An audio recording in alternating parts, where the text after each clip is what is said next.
Europe 1. Le journal de 8h sur Europe 1, Fanny Marceau. Bonjour Dimitri, bonjour à tous. Les États-Unis vont-ils entrer en guerre contre l'Iran aux côtés d'Israël ? La question se pose au lendemain d'une réunion du Conseil de sécurité américain autour de Donald Trump. Rémi Amalvi, vous êtes le correspondant d'Europe 1 aux États-Unis. Donald Trump maintient le suspense sur ses intentions, mais la chaîne américaine CNN affirme qu'il serait plutôt favorable à une entrée en guerre. Oui, selon les médias américains, une attaque des États-Unis est imminente. Hier, sur son réseau Truth Social, Donald Trump a exigé la capitulation sans condition de l'Iran. Une position réitérée devant des journalistes. L'Iran doit renoncer entièrement. Je ne suis vraiment pas d'humeur à négocier, s'est-il agacé. De quoi satisfaire le gouvernement Netanyahou, qui exige depuis des jours une intervention américaine. Dans le même temps, plusieurs mouvements militaires sont en cours, des destroyers américains en Méditerranée orientale et le porte-avions USS Nimitz en route vers le Moyen-Orient.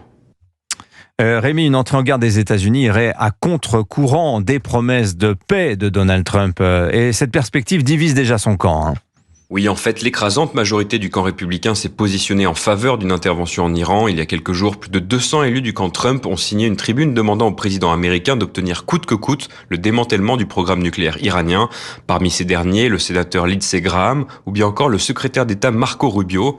Tous les deux militent depuis des années pour que les États-Unis interviennent en Iran. Et puis il y a ceux plus réticents à la Chambre des représentants qui ont introduit une résolution bipartisane pour interdire une intervention américaine sans l'aval préalable du Congrès. Rémi Amalvi aux États-Unis pour Europe 1. Ira pas, la décision de Donald Trump est très attendue en Israël. Bonjour Frédéric Simon. Bonjour à tous. Vous êtes le correspondant d'Europe 1 à Tel Aviv. Le gouvernement israélien a besoin des États-Unis pour détruire les infrastructures nucléaires iraniennes. Oui, Donald Trump et Benjamin Netanyahou se sont entretenus hier au téléphone et le Premier ministre israélien a très probablement tenté de convaincre le président américain de la nécessité d'une implication des États-Unis aux côtés d'Israël. Les responsables politiques se font discrets sur la question, mais les médias israéliens se montrent optimistes. L'aviation américaine pourrait bien bombarder la centrale de Fordo, essentielle au programme nucléaire de l'Iran.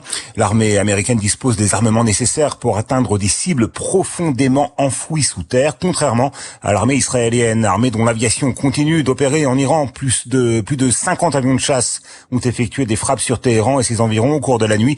Parmi leurs cibles, une usine de fabrication de centrifugeuses servant à l'enrichissement de l'uranium. Et puis en Israël, la nuit a été perturbée par 2 salves de missiles, des salves nettement moins fournies qu'auparavant. 10 à 15 projectiles lancés simultanément contre plusieurs dizaines dans les premiers jours de la confrontation. Merci Frédéric Simon, correspondant d'Europe 1 en Israël. Alors pour cibler avec précision les sites stratégiques du programme nucléaire iranien comme ils l'ont fait cette nuit, les services israéliens ont eu recours à un long travail de fourmi, plusieurs années d'infiltration du Mossad, le service secret israélien.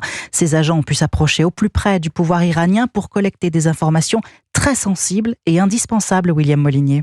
Depuis 2 ans, le Mossad avance ses pions au cœur du pouvoir iranien. Le renseignement extérieur israélien recrute sur place des sources prêtes à livrer des secrets ultra sensibles, mais il s'est aussi impliqué directement en déployant des agents clandestins dans Téhéran. Ce commando de plusieurs dizaines d'opérateurs a réussi à bâtir une base de drones en Iran en faisant entrer discrètement des aéronefs chargés dans des camions. Ces espions illégaux les ont alors activés une fois les hostilités déclenchées. Les batteries iraniennes de missiles antiaériens ont ainsi été neutralisés, laissant le ciel libre aux F-35 israéliens. Et c'est aussi grâce à cette infiltration que l'état-major de l'armée de l'air a été décapité. Tous les commandants iraniens avaient été réunis au même endroit dans le cadre d'un exercice. Le renseignement israélien les a suivis en temps réel avant que l'armée ne les frappe avec précision.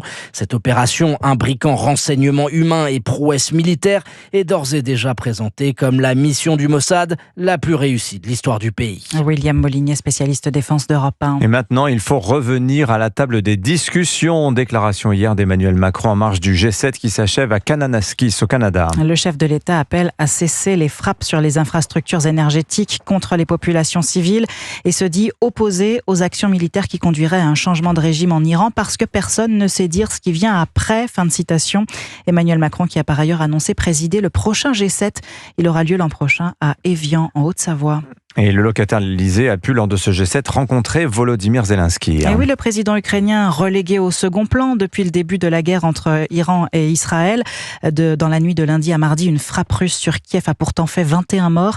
Cette nuit, Emmanuel Macron s'est dit, je cite, déterminé à augmenter la pression sur la Russie pour qu'elle accepte le cessez-le-feu immédiat et sans condition. Vous écoutez Europe 1 matin, il est 8h06. Un pas de plus vers la suppression définitive des ZFE, les zones à faible émission. L'Assemblée nationale a approuvé hier le projet de loi de simplification qui prévoit l'arrêt de ce dispositif. Un texte différent de celui adopté au Sénat et qui devra être débattu en commission mixte paritaire. Pour l'écrivain Alexandre Jardin, auteur des Gueux, qui dénonce des zones à forte exclusion, c'est déjà une victoire. Écoutez. Quand on se bat pour des valeurs, pour l'inclusion de tous, avec des valeurs, en France, on gagne. Vous pouvez avoir le président de la République qui essaye de terroriser tout le monde, tous les membres du gouvernement qui défilent sur les médias pendant tout un week-end, histoire de terroriser tout le monde. Vous pouvez avoir une manœuvre basse, mais basse d'une bassesse incroyable, puisqu'il est allé demander à ses députés de voter contre leur propre texte pour essayer de faire tomber en douce. Tout à coup, ça marche pas. Tout à coup, l'Assemblée exprime la volonté d'un peuple. C'est fini le cauchemar. La commission paritaire, on sait déjà qu'elle sera extrêmement favorable, mais surtout, c'est une victoire psychologique inouïe. On est un peuple qui ne se soumet pas à un président qui délire. C'est magnifique. C'est une énorme victoire de la démocratie. Alexandre Jardin au micro européen de Thomas Guiguenot. Dans l'actu de ce matin également, clap de fin reporté pour le conclave sur les retraites. Il devait s'achever hier, mais une nouvelle réunion aura finalement lieu lundi prochain. Objectif, éviter l'impasse alors qu'aucun accord n'a pu être entériné hier entre patronat et syndicats après 3 mois et demi de négociations. Et puis les 82 000 C3 et DS3 immatriculés en France immobilisés ce matin, demande du ministère de l'Intérieur après une nouvelle explosion mortelle d'un airbag Takata. Le constructeur Citroën demande pour sa part le stop drive des plus de 400 000 modèles qui circulent en Europe, quelle que soit leur année de construction. Et puis le foot français en deuil ce matin après la mort hier après-midi de Bernard Lacombe. Il avait 72 ans. Bernard Lacombe avait accompagné des générations de joueurs, fort d'une carrière de légende. Bonjour Jacques Vendroux. Bonjour. Vous l'avez bien connu, c'était l'un de vos amis proches et vous teniez ce matin à rendre hommage à ce monument du football français sur Europe 1. Oui, c'est un personnage hors norme. Il fait partie de l'ADN du football français.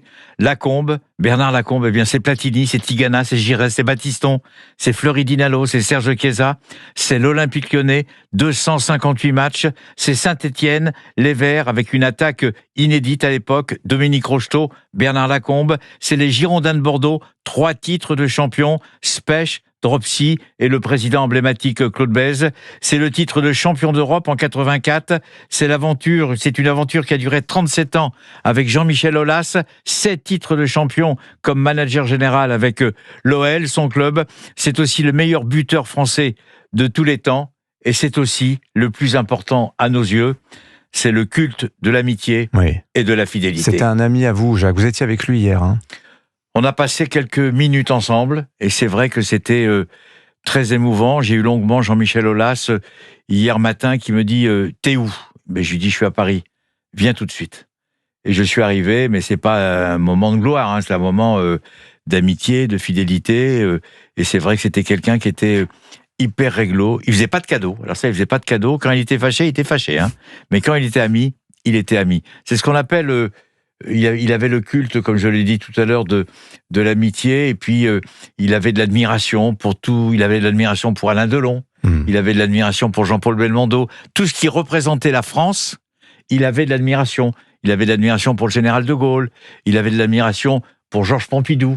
Tout ce qui touchait la France et tout ce qui faisait progresser la France, il avait de l'admiration. Merci. Voilà. Merci beaucoup Jacques pour cet hommage. On vous retrouve vendredi soir dans le studio des légendes de 21h à 22h sur Europe 1 pour une émission spéciale qui sera dédiée à Bernard Lacombe.